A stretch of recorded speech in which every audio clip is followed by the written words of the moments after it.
ही जो जायजा एक पेश हुआ है, तो दुनिया के जो बेस्ट यूनिवर्सिटीज हैं, अगर फर्स्ट 50 भी आप कह लें, तो उसमें पाकिस्तान का नाम जो है वो कोई किसी एक यूनिवर्सिटी का भी शामिल नहीं होता। हमारे हमसाया कंट्रीज के कई यूनिवर्सिटीज और कॉलेजेस के नाम शामिल हैं। इंडिया की यूनिवर्सिटीज और तालीमी निजाम के बारे में आप जानते हैं। Bangladesh, The Chinese and the Indians do fantastically well.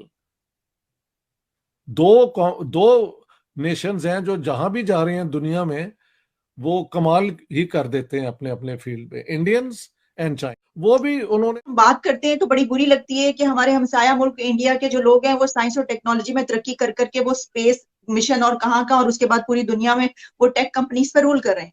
आपके यहाँ पर क्या है? आपको पता ही नहीं कि साइंस और टेक्नोलॉजी क्या है। तो पाकिस्तान जो है वो पिछले 40-50 साल मदरसों पे इन्वेस्टमेंट करता रहा। इंडिया जो है वो यूनिवर्सिटियां बनाता रहा। आज वो जो मदरसे हैं उधर बच्चे जवान हो गए, उन बच्चों ने क्लैशनकोव पकड़ ली और हम उनसे क्लैशनकोव छुड़ाते छुड़ाते हमारी जो है ना हम तरक्की की वो रास्ता ही भूल गए। और वो भारत है, वहां के बच्चे यूनिवर्सिटियों में पढ़ते रहे और आज वो तरक्की के इंडियन इंस्टीट्यूट ऑफ जो इंफॉर्मेशन टेक्नोलॉजी है 26 ब्रांचें हैं उनकी, 26। और आज आपको मैं बताना चाहता हूं अमेरिका के अंदर सबसे बड़ा इंस्टीट्यूट है MIT। MIT में दाखिला मिलना आसान है, institute of information technology of India में दाखिला मिलना मुश्किल। आपके पड़ोस में मोदी जी ने क्या नई अनाउंसमेंट की पिछले दिनों में? उन्होंने जो गाती शक्ति उन्होंने प्रोग्राम इंट्रोड्यूस कराया है, वो प्रोग्राम क्या है? $1.2 ट्रिलियन का बिजनेस वो कहते हैं जी। वो एक प्रोजेक्ट उन्होंने शुरू किया जिसमें 16 मिनिस्ट्रियों को वो एक पोर्टल पे ले जाएंगे, 16 मिनिस्ट्रियों को। और टारगेट उसका क्या है? चाइना से सारी इन्वेस्टमेंट को ले का बनाना बदनीयती थी और पाकिस्तान को नुकसान हुआ, भारत के हाथ मजबूत हुए। दूसरे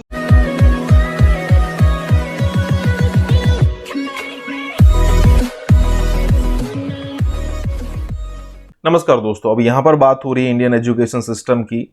IITs और IIMs और कई सारे और भी संस्थान है जो कि पाकिस्तानी मीडिया में उनके उल्लेख होते रहते हैं, उनकी चर्चा होती रहती है। अब यहाँ पर बात ये हो रही है कि जब टॉप एजुकेशनल इंस्टीट्यूट की बात होती है तब इंडिया के डेफिनेटली इंस्टीट्यूट्स आते हैं, टॉप में आते हैं। और पिछले दिनों तो ये भी बात हुई थी, या फिर मैंने कई वीडियोज़ ये भी देखे थे कि अगर आपको हार्वर्ड में एडमिशन मिल जाता है तो उसका मतलब ये नहीं कि आपको IIT में मिल जाएगा।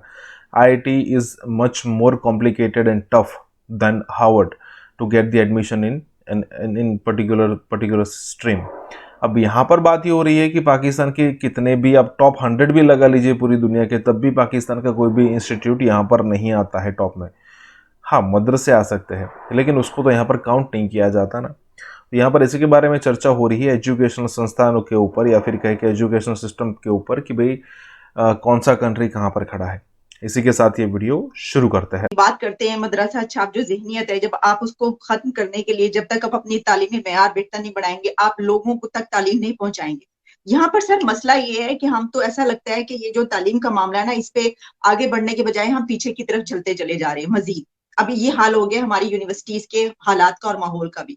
सर मैं आपको ये बताऊं कि अभी कुछ दिन पहले ही जो जायजा एक पेश हुआ है, तो दुनिया के जो बेस्ट यूनिवर्सिटीज हैं, अगर फर्स्ट 50 भी आप कह लें, तो उसमें पाकिस्तान का नाम जो है वो कोई किसी एक यूनिवर्सिटी का भी शामिल नहीं होता। हमारे हमसाया कंट्रीज के कई यूनिवर्सिटीज और कॉलेजेस के नाम शामिल हैं। इंडिया की यूनिवर्सिटीज और तालीमी निजाम के बारे में आप हम बात करते हैं तो बड़ी बुरी लगती है कि हमारे हमसाया मुल्क इंडिया के जो लोग हैं वो साइंस और टेक्नोलॉजी में तरक्की कर करके वो space The Chinese and the Indians do fantastically well. दो नेशंस हैं जो जहां भी जा रहे हैं दुनिया में वो कमाल ही कर देते हैं अपने अपने फील्ड पे, इंडियंस एंड चाइनीज। और हमारा कहीं जिक्र ही नहीं है। अगर कोई जिक्र है तो टेररिज्म के हवाले से है, या हलाल गोश्त का मसला हो, इस किस्म के मामलों में हमारी सारी फैंटेसी आ जाती है। वो भी की हरकतें की कि पाकिस्तान की इकोनॉमी का सत्यानाश हो गया, पाकिस्तान की रेपुटेशन जीरो हो गई, पाकिस्तान का पासपोर्ट दुनिया के जो लोएस्ट पासपोर्ट्स है ना उनमें नंबर 4 पे बॉटम से है। Can you believe it? 2-3 और मुल्क जो मैंने देखे हैं वो भी अब हमारे जैसे हैं। महल इराक है, सीरिया है और शायद ईरान भी है। सो 3 वो 3 और हम 4 are at the bottom of the, होता है ना, आप एक पासपोर्ट लेके एक मुल्क में जाएं तो आपको कैसे ट्रीट किया जाता है। मेरे कई दोस्तों ने बताया कि इतनी ह्यूमिलिएशन होती है, इतनी ज्यादा ह्यूमिलिएशन होती है दैट यू कांट इमेजिन। तो ये पाकिस्तान का एक जमाने में रिस्पेक्ट भी थी, सारा कुछ था। ये सत्यानाश तो हमने खुद ही किया है ना। ये अफगान जिहाद से शुरू हुआ है और उसके बाद बद से बदतर हो। पाकिस्तान जो है वो पिछले 40-50 साल मदरसों पे इन्वेस्टमेंट करता रहा। इंडिया जो है वो यूनिवर्सिटियां बनाता रहा। आज वो जो मदरसे हैं उधर बच्चे जवान हो गए, उन बच्चों ने क्लैशनकोव पकड़ ली और हम उनसे क्लैशनकोव छुड़ाते छुड़ाते हमारी जो है ना, हम तरक्की की वो रास्ता ही भूल गए। और वो भारत है, वहां के बच्चे यूनिवर्सिटियों में पढ़ते रहे और आज वो तरक्की के रास्ते में चल पड़े। तारड़ साहब जी, हमसे भूल कहाँ हुई, हमसे चूक कहाँ हुई, हम क्यों अपना रास्ता भूल गए? आजादी तो कटे हासिल। इंडियन इंस्टीट्यूट ऑफ जो इंफॉर्मेशन टेक्नोलॉजी है, 26 ब्रांचें हैं उनकी, 26। और आज आपको मैं बताना चाहता हूं, अमेरिका के अंदर सबसे बड़ा इंस्टीट्यूट है MIT। MIT में दाखिला मिलना आसान है, institute of information technology of India में दाखिला मिलना मुश्किल। आज मैं बल्कि मुसलसल रिसर्च इस चीज पे करता रहता हूं। अमेरिका के अंदर फॉर्च्यून 500 कंपनीज के 60 CEO जो है वो भारतीय। ये उसका रिजल्ट है, ये उसका फ्रूट है जो इंस्टीट्यूट ऑफ इंफॉर्मेशन टेक्नोलॉजी उन्होंने बनाया था।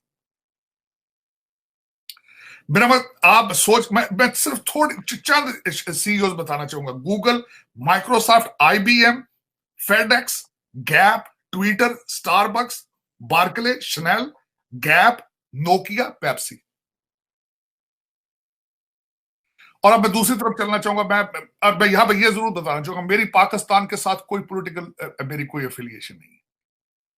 मैं पाकिस्तान सिर्फ इसलिए मैं क्रिटिसाइज करता हूं, मेरा दुख है, कुरब है मेरे अपने मादरे मिल्लत के लिए। लेकिन आपके पड़ोस में मोदी जी ने क्या नई अनाउंसमेंट की पिछले दिनों में? उन्होंने जो गाती शक्ति उन्होंने प्रोग्राम इंट्रोड्यूस कराया है, वो प्रोग्राम क्या है?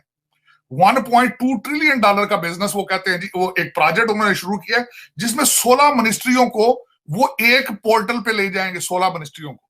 और टारगेट उसका क्या है? चाइना से सारी इन्वेस्टमेंट को ले, मैन्युफैक्चर और इन्वेस्टमेंट और जो लोग हैं उन सबको लेकर भारत में आना। $1.2 ट्रिलियन का प्रोजेक्ट है।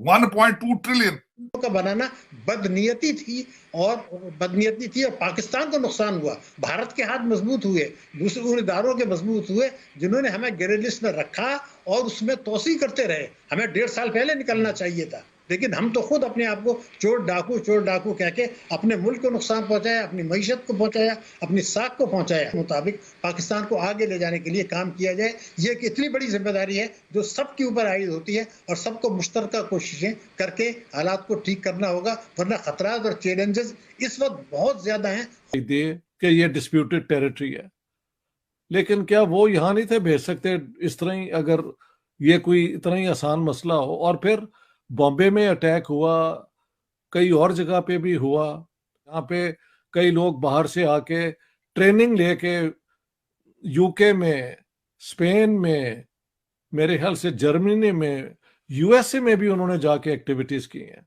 तो ये सारी बैकग्राउंड को अगर आप मद्देनजर रखें, और 9/11 चलो पाकिस्तान का डायरेक्ट कनेक्शन तो नहीं था, लेकिन अलकायदा और ये तालिबान और ये सारा चंगल जो है जिसमें पाकिस्तान फंसा हुआ था, उससे ये हुआ कि इंटरनेशनल कम्युनिटी ने हम पे जोर डाला मुख्तलिफ तरीके से। उनमें से FATF is one way to pressure countries like Pakistan. अब क्योंकि हम उस लिस्ट से उठा लिए गए हैं की लीडरशिप और G20 की लीडरशिप, इकोनॉमिक स्टेबिलिटी के अलावा पॉलिटिकल स्टेबिलिटी और लीडरशिप एबिलिटीज, आप हमेशा ये कहते हैं कि ये जी हम ये कर देंगे वो कर देंगे, तो आप उनके लिए या काउंटर करें तो या उनको कॉपी करें। मेरी जो इंफॉर्मेशन, काउंटर तो आप करने की सलाहियत नहीं रखते आप, लेकिन कॉपी तो करें, कोशिश तो करें। लेकिन उसमें सबसे पहले कोशिश में अगर मुझसे पूछा जाए तो पहला स्टेप क्या होना चाहिए? स्टेबिलिटी। बाकी बाजवा साहब की बात ठीक है, लेकिन स्टेटमेंट 1 साल लेट है। कैचअप किस तरह करना है ये बाजवा साहब को पता होना चाहिए कि कैचअप किस तरह करना है, हाथ सख्ती से किस तरह चलाना है। हर काम होता है, पाकिस्तान में चिड़िया पर नहीं मारती इनकी मर्जी के बगैर। लेकिन ये देखें, सोचें जरा बैठ के, कोर कमांडर कॉन्फ्रेंस में ये डिस्कस करें फॉर्मेशन इजलास में डिस्कस करें, क्योंकि ये सारे तीनों के तीनों पार्टियां हमारे एस्टेब्लिशमेंट की पैदावार है। मौजूद आप हैं, इसकी जिम्मेदारी कबूल फरमाएं आप, ताकि आगे चला जा सके, पाकिस्तान को वाकई स्टेबल किया जा सके। और उस स्टेबिलिटी के अंदर सबसे पहले मैं बात बताना चाहता हूं, as a overseas Pakistani, as a businessman, दुनिया पैसा सिर्फ वहां लगाती है जहां लॉ एंड ऑर्डर के हालात बेहतर हो, जहां सुकून हो, जहां मुझे पता हो कि अगर मैं पाकिस्तान में जाके आज $1 लाख लगाता हूं, वहां का थाना जो थाना है, पुलिस स्टेशन मेरे साथ, तो ऐसा आपको टीका लगा डॉलरों का, आप उस मोड से बाहर ही नहीं आ रहे हैं। आप वो इस तरीके से दहशतगर्दी दुनिया में आपने बेची और इतना पैसा बनाया आपने कि that has become part of your कारोबार। वो आप चाहते हैं, आप तालीम की तरफ तवज्जो नहीं है आपकी तरक्की चाहते ही नहीं है आप तरक्की नहीं। मैं